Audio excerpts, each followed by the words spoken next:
Spring is just around the corner and I've got a greenhouse absolutely full of seedlings and another table out there totally loaded up with plants. So I figured in today's video, I thought it would be interesting if I shared with you guys what my actual plan is, how I think about where the heck everything is going to go in the garden, what I need to worry about, and what I am actually considering when it comes to fitting in essentially what is my summer garden. So let's get into it right over here, starting with this side of the garden. Here's the greenhouse area and here is the north garden. So I'm just going to sweep across really quick so you guys could see the scope of it. Now, the original plan is going to be starting with this section. Over here is where I'm growing my onions. The onions will be in here for a few more months, so I have to essentially assume that nothing is going in right here for quite some time. They just take a long time to mature. I knew that when I put them in. But the cabbages, on the other hand, are really close to being harvested. I actually harvested a red acre right over here. You can see just a pile of leaves. So essentially, once this is harvested out, I'm going to be amending the soil heavily because cabbages are considered heavy feeders, especially for things like nitrogen, because it's essentially all leafy green. So next couple weeks, these are going to get harvested. As they're harvested, I'm going to broad fork this area, amend it with fertilizer, maybe a little bit of compost, and I will be putting tomatoes here. I could fit probably, currently the onions are taking up a major space, so I could probably put 2 rows of tomatoes in here at about 4 tomatoes per row. So I'm thinking 8 tomatoes here. These are going to be my main crop, large slicing tomatoes. The reason why I like this spot is that it gets full sun. It's never really blocked by anything where it's at. And also it is a large area. Now last year I did my milpa here, my corn, beans and squash. And I didn't do tomatoes specifically because I had root, not nematode, but now I've given it some time to rest. I've grown some other crops in here and I feel confident that I could pull off tomatoes here once again. So that is the plan for this bed. As these guys get harvested out, I might put another round of later season tomatoes, things like cherry tomatoes that could go up front, or maybe even some determinants, but haven't quite decided on that yet. I don't need to think about it for a couple more months.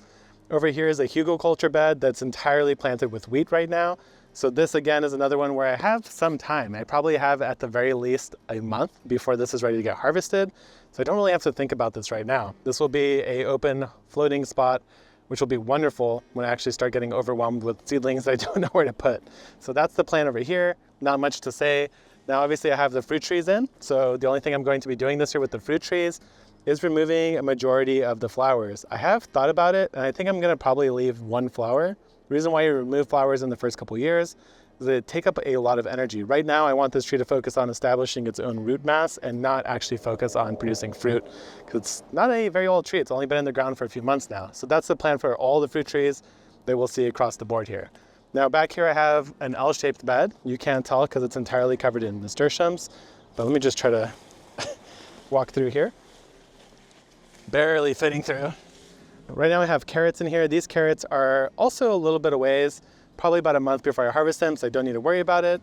This is a late planted bed of onions. Same idea, guys. You don't have to worry about those. Those are your beds that you're going to open up later on, give you the opportunity to fill out your garden space, but you don't have to freak out about it right now. Now we're moving into the taller raised beds. This one is ready to get flipped fully. The broccolini is on its last legs. It is flowering, as you can see right here, but it is still producing a couple shoots. By this point in the year, is it worth keeping? Probably not. So I'm going to be fully cycling out this bed. And I'm actually thinking of putting in maybe potatoes in this one. I do have a bag of potatoes I need to figure out where to put. I've always wanted to try growing them in a raised bed. Now, traditionally I would say that I wouldn't bother because it's such a deep bed. It's not the best use of all that soil, but I really would like to see if I could get a very heavy yield of potatoes, and this is probably going to be my best shot. So this bed will be potatoes. Now over here, this is my partner's bed, Katrina, so she could do whatever she wants here. I have no say. She has a couple flowers. She's planning on putting in a tea garden. So right now you could see a bunch of chamomile that's all producing. This is her favorite chard. Well, it's our favorite chard, so she planted a couple of those, and it's going to have an interesting mixture of herbs and flowers at some point. So that's the plan for this bed. Let's pivot over here. This is the garlic bed. It's another one of those beds where I don't have to think about this until like June. Right now it's looking really good. It's starting to probably approach the bulbing stage. It's a little early here in San Diego, but they're quite tall, quite vigorous, a lot of leaves. So another place where I don't have to think about it. One of the beauties of having these pollinator patches too is that you don't have to think about them at all. All you have to do is prune them occasionally, maybe add in a couple new flowers every year, and the rest is history. They just take care of themselves. So that's wonderful. I really appreciate that. Down here I have my old pepper bed. I actually left some of these peppers in the ground And as you can see, serranos are not shy of producing in the winter time. So getting a little bit of production here. This whole plant really needs to get pruned up. It's in quite the sad state. It's too big, it's too leggy. So I'll reduce the size of that plant to probably, I don't know, right about here, just to make it more easy to manage. Now, since it already has peppers in it, I am tempted to replant peppers in this bed again. I have to think about that a little bit more. The peppers are a long way out, so I'm not really stressed about it at this point in time.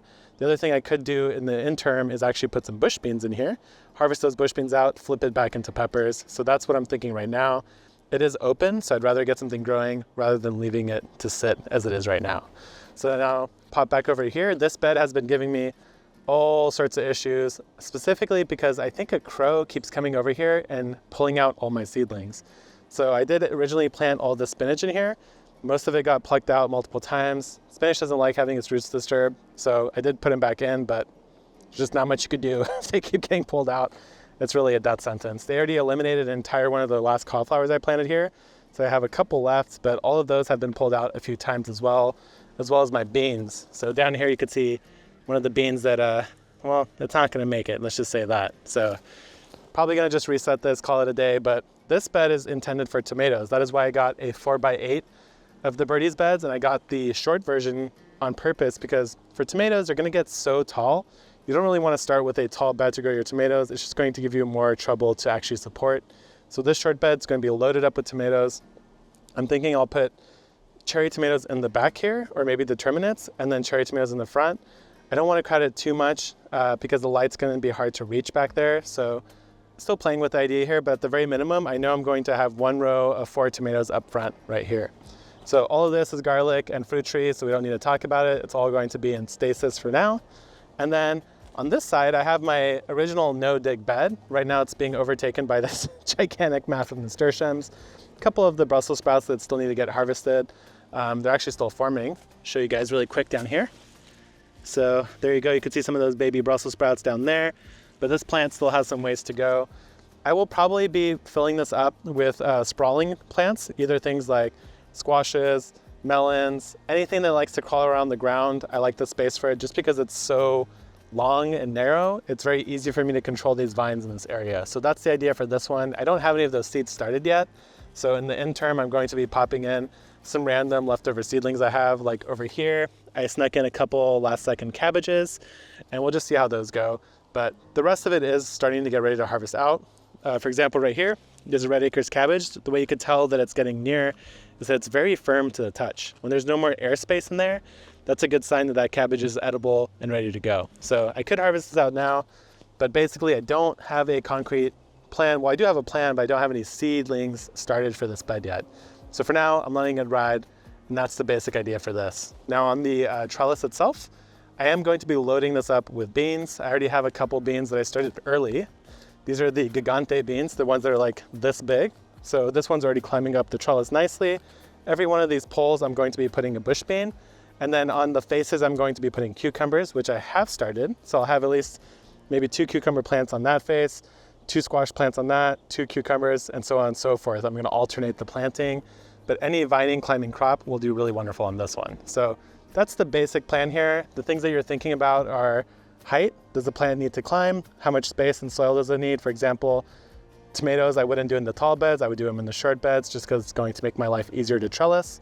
And likewise, the other thing you want to think about all the time is what do I have growing right now? How long is it going to take to finish? And what is my plan for when that is done? So for example, the garlic here, like I said, is not going to be done till June. So now I have to think to myself, what do I want to plant in June that I could actually get a good harvest out of? That's going to be more heat-loving plants. Maybe the okra at that time will actually go into the ground. It'll be a great time because okra hates the cold weather. So that's one option. I could swap in okras here, or a second planting of tomatoes, or maybe some peppers that took a little longer to develop. The world is your oyster. Just make sure you have a plan for these long haul crops and you'll be totally fine. Let's set up a little bit more context on this side of the garden. If you take a look, right over there behind me is the door that goes into the house that leads to the kitchen. Then you have your patio, an herb bed right here, which is mostly taken up by nasturtiums. That is a recurring theme in my spring garden. They just happen to do that this time of year.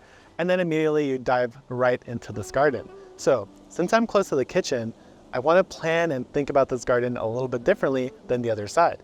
I don't want to put things over here that take 90 days and then you harvest a single time. So things like watermelons, pumpkins, anything that's just going to sit there for most of the year and you harvest it and then it's done. I want things over here that you harvest on a daily, weekly basis, things that I want to see all the time just from walking out into the garden, leaving the house to go run errands. I want to be able to have a close eye on what's growing in here. So that's the context, convenience, last minute additions to your meal. So there's gonna be a lot of greens in here. We're just cooking like a soup or something. We're like, you know what would be great in here? Some kale. I don't have to go very far. I just step right into the garden and grab it. So now let's talk about the master plan, which I don't really have yet, but I have some loose ideas. So the first thing you'll see when you walk in is an herb bed. So over here I have marjoram, a bunch of different thymes, winter savory, rosemary covered up by nasturtiums, things like that, even a sage plant. These are things that we throw into dishes all the time, so having them close and convenient is key. Now, as I mentioned, there are a lot of greens in here. So here I have the chard, I have some lacinato kale. This is quite young, so it'll probably be in this side of this section of the garden for quite some time.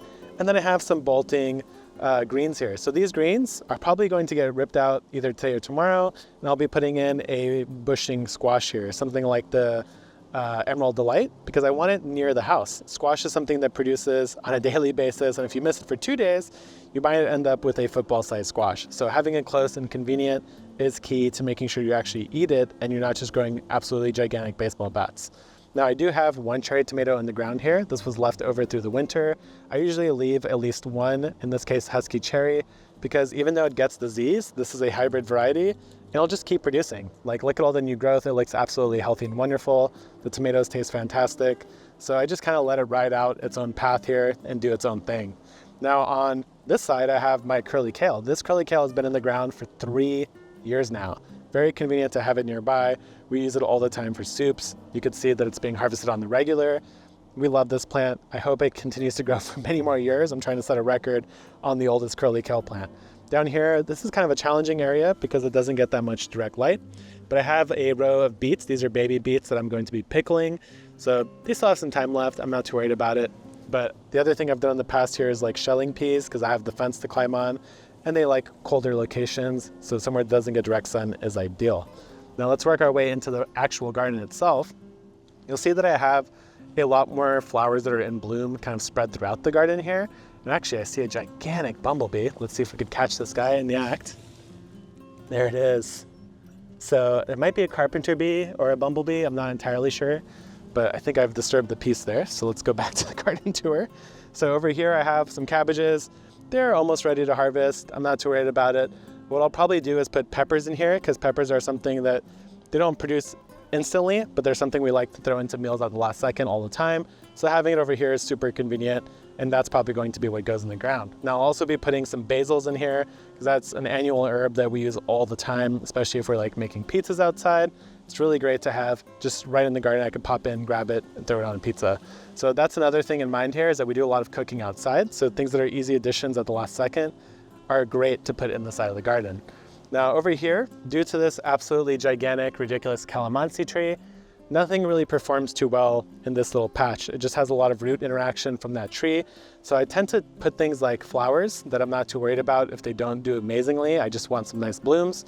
And check out the size of this calendula, guys. It's an absolute beast. So this is going to continue being a zone of beauty. I just don't want to worry about the yield of the plants here, just because there's way too much competition. Now I do have the tree collard. This has been in the ground since the very beginning. It's probably about 4 years old now. Still producing. I chop it back all the time. This year we used a lot of it in the Instant Pot. So pressure cooking it really made it much more tender and delicious. That is definitely the move if you're growing something like that. Now on this wall here, I have some shelling peas, but they're kind of on their way out. So I did mention I was going to grow cucumbers on that trellis back there on the conduit. But over here, I'll probably put some cucumbers as well, but things that are great for salads. So on the other side, I might plant it entirely with pickling cucumbers, and I just go out and harvest a bunch at once, make pickles. Whereas here, I'll put things where just trying to make a salad and I want one cucumber, I'll come over here, grab a Persian cucumber, or maybe like a long Japanese cucumber. Just very convenient to have them nearby for when you're making salad. And speaking of salads, I'll definitely be putting a lot of lettuces in here. Currently, this is all sorrel, but having a bed of cucumbers planted out with a base of lettuce is a really great use as well. So all these empty gaps, like actually right now, it's just starting to come up. You could see right over here, there's some baby little greens. This is arugula that I direct seeded, And that's a great example of having a low plant like a lettuce or arugula with a nice tall vining plant like a cucumber or a pea. So that's the current plan for that. Moving on over, we have the grape zone. So it's hard to really say anything else about this. Essentially from here all the way down to there is probably going to be entirely covered in grapes. It did just wake up. This is a flame seedless grape. Usually it suffers a lot of powdery mildew, but this year I plan on pre-treating it, probably spraying it with a organic copper spray, just to make sure I get more grapes this year.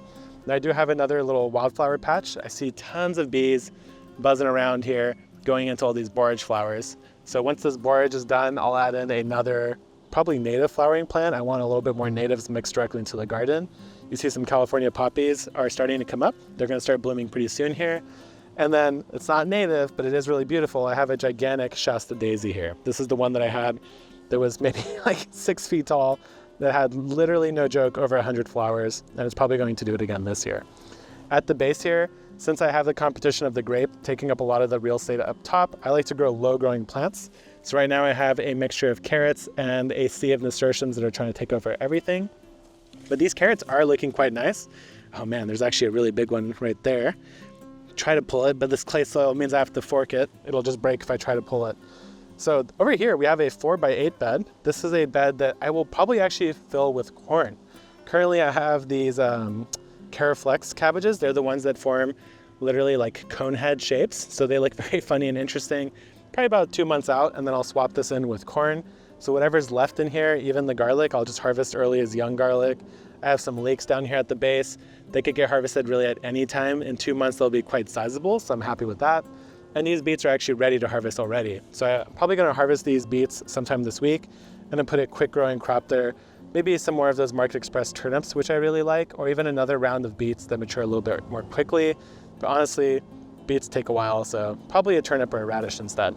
So the plan is corn here, and on this periphery bed, I've never had great success with literally anything that goes there. Currently the spigarello's in here, and it is looking really nice. This is a leaf broccoli, so it's a broccoli that you only eat its leaves. You could see there, it looks like a little floret, but you're only eating the leaves on this plant. Now, this is probably pretty soon to go, so I'm probably going to be removing these within a month or so. Haven't decided what to do here yet. I might just fill it with flowers, since again, anything that doesn't perform well for me consistently, I just plant it with flowers. Having flowers in the garden is net benefit anyway, so I don't mind losing a little bit of space to that. Behind the bed of spigarello here is what used to be my asparagus patch. You might notice there's basically only one asparagus that made it. I'm not entirely sure what happened here, but there's another one that's coming up, but it's so tiny, it's ridiculous. So I think one theory is that this might have got full of grubs, they ate the roots, or maybe it drowned, it got too wet, which is weird considering I'm in San Diego and I know people grow asparagus in way wetter climates. But regardless, I think what it's telling me is that this might not be the best place for asparagus. So I'm planning on maybe starting another asparagus bed, but in a dedicated raised bed where it'll live permanently, and instead putting a bunch of pomegranates in here.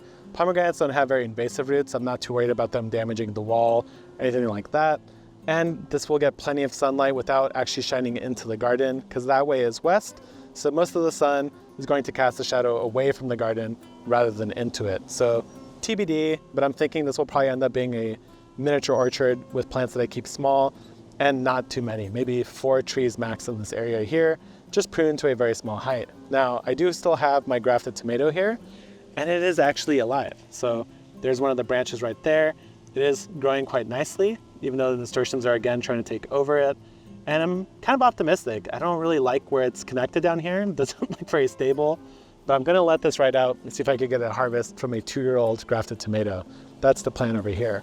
Now this bed is interesting. I did grow tomatoes in here last year. They did have root knot nematode, so I'm not gonna mess with it too much. But right now it is mostly just red Russian kale, and the kale's actually done quite well. So I'm trying to decide now whether I wanna put some more greens in here, or perhaps I'll fill it up with peppers, because I've never actually dedicated a raised bed to peppers.